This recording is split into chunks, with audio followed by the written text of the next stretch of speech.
बिस्मिल्लाहिर्रहमानिर्रहीम।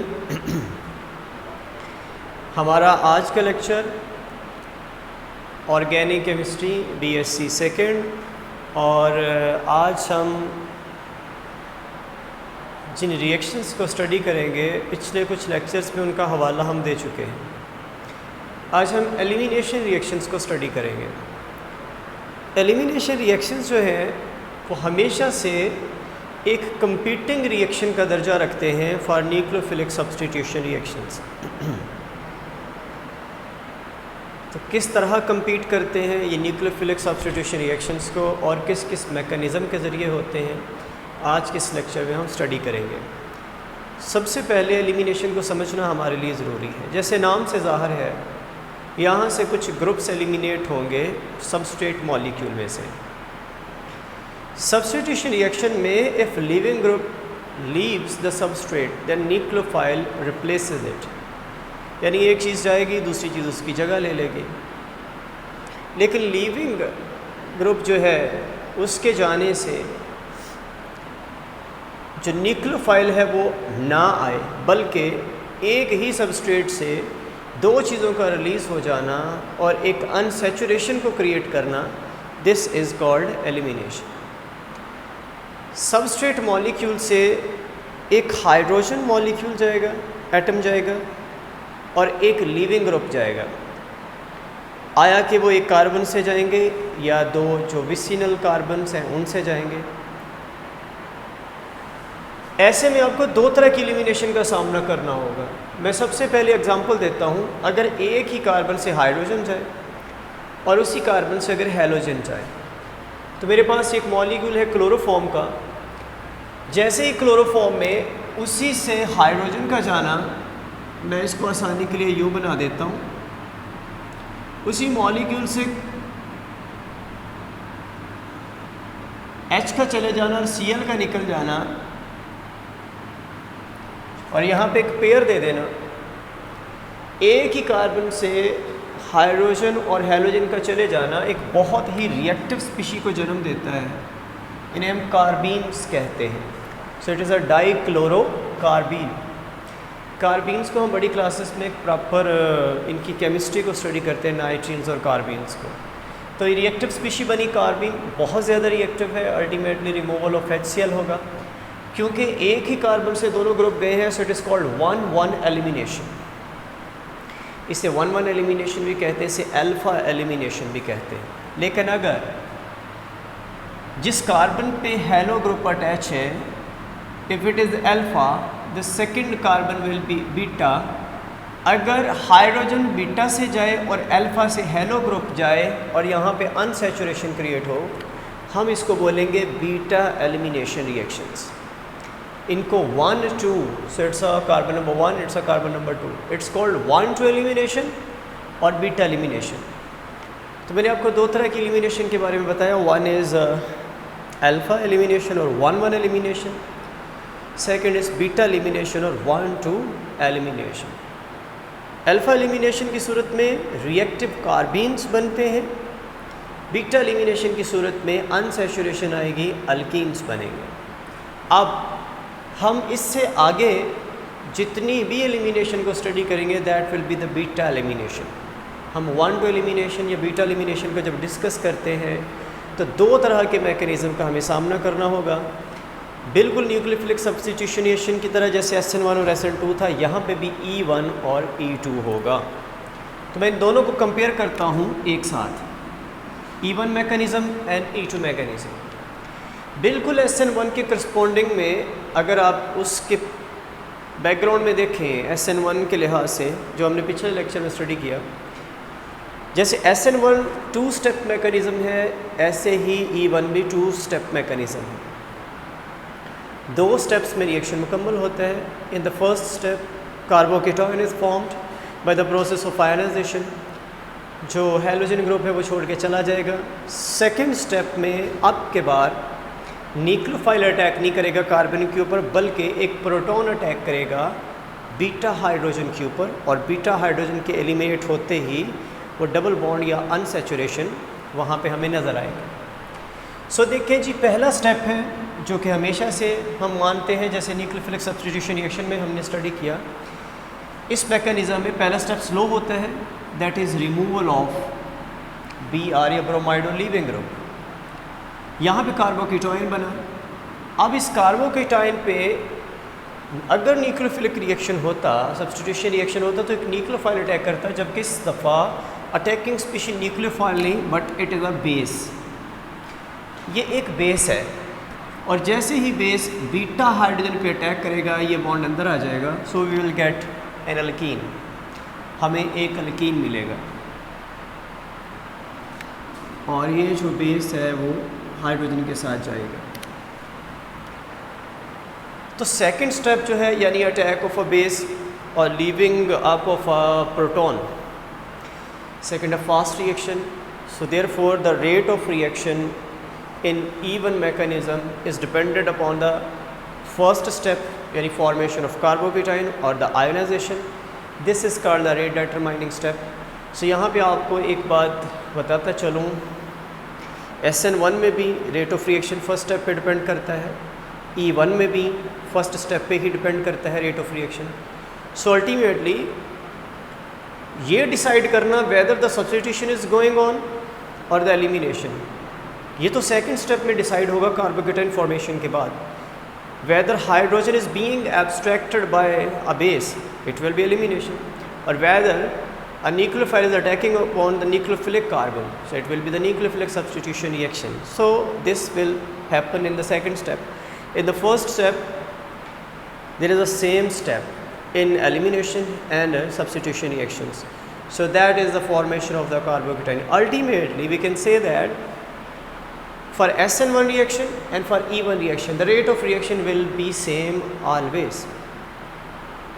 Reaction rate same होगा क्योंकि दोनों ही एलिमिनेशन और सब्स्टिट्यूशन में SN1 और E1 यूनिमोलेकुलर जो मैकेनिज़्म है दोनों में, उसमें पहला स्टेप पार्टिसिपेट करता है, पहला स्टेप दोनों के लिए कॉमन होगा। सो यहाँ पे अगर मैंने आपको एक बात बताई कि ये दोनों किस्म के रिएक्शन हो सकते हैं, तो ये देखें मेरे पास टर्शरी ब्यूटाइल ब्रोमाइड है, अगर तो सब्स्टिट्यूशन रिएक्शन होगा तो यहाँ पे हाइड्रोक्सिल ग्रुप मौजूद होगा, अगर OH will be any base, but if it is elimination then OH जो है इसमें से एक H को बीटा हाइड्रोजन को एब्स्ट्रैक्ट कर लेगा और हमारे पास अल्कीन बनेगा। सो ये मैंने दोनों किस्म के रिएक्शन जो हैं आपके सामने एक्सप्लेन किए। अब मैं आपको E1 रिएक्शन के लिए कुछ एविडेंसेस बताऊंगा। जैसे मैंने SN1 के लिए आपको स्टीरियो केमिकल एविडेंस बताया था, आपको काइनेटिक एविडेंस बताया था और आपको रीअरेंजमेंट के बारे में बताया था। So here we are discussing two evidences. First one is the kinetic evidence, second is the rearrangement. Kinetic evidence में जैसे SN1 में था, हम इसको यूनिमोलिकुलर रिएक्शन बोलते हैं because there is only substrate concentration that affects the rate of reaction. So the rate of reaction is only dependent upon the concentration of the substrate, so its order will be equal to 1। So it is unimolecular reaction. So unimolecular reaction में rate का एक ही चीज़ पर depend करना, this is the evidence for the E1 mechanism. Secondly rearrangement,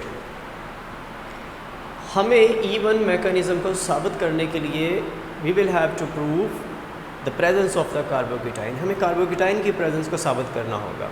and remember, if carbocation will be formed then that carbocation will try to be the best stabilization. यहाँ पे सबसे ज़्यादा स्टेबिलिटी हासिल करने की कोशिश की जाएगी कार्बोकेटाइन की तरफ से। And we know that tertiary carbocation are more stable than secondary and secondary are more stable than primary. So there will be a phenomena called rearrangement for the stability of carbocation. If something happens like rearrangement, it means that E1 mechanism is confirmed.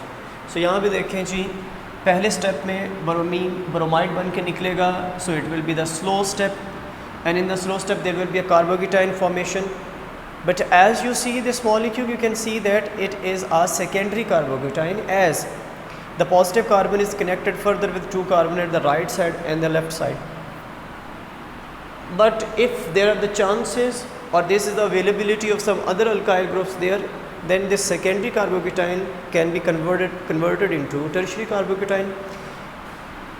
यहाँ से जो एक CH3 है इस पे attach होगा. Now the positive centre not will be this carbon, it will B that carbon. It will be a carbon that is already surrounded by the 3 methyl groups. Ultimately there will be the positive charge on this carbon. Now this carbocation is the tertiary one, as it is further connected with the 3 carbons, number 1, number 2 and number 3. Now the removing of hydrogen will produce symmetrical alkene.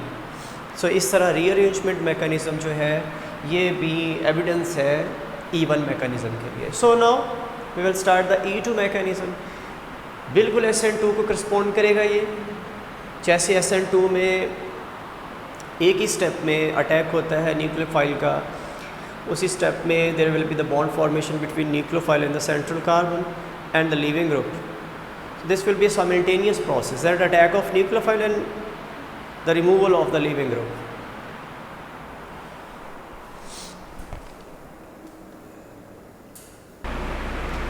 Starting from E2 mechanism. So it is a one-step mechanism, attacking of a base, removal of the proton, shifting of the bond and removal of the leaving group. ये सब का सब जो होगा एक step के अंदर होगा.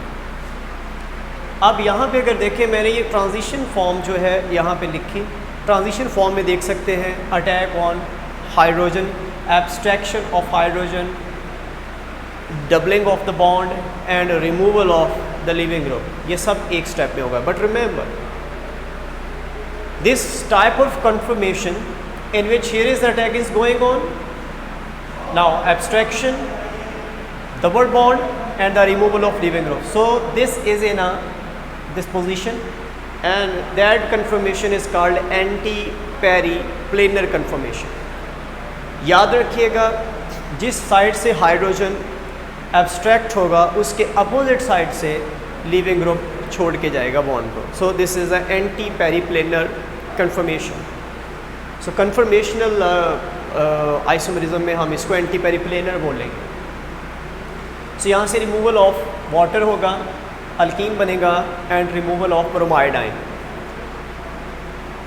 इस एक स्टेप के होने के लिए 5 के 5 मेंबर्स का विद इन द प्लेन होना ज़रूरी है. सब एक प्लेन में होने चाहिए. यानी this attacking base, this hydrogen, the 2 carbons and the leaving group, ये सब के सब एक प्लेन में होंगे तो ये वाली एग्जीक्यूशन जो है वो बेटर होगी.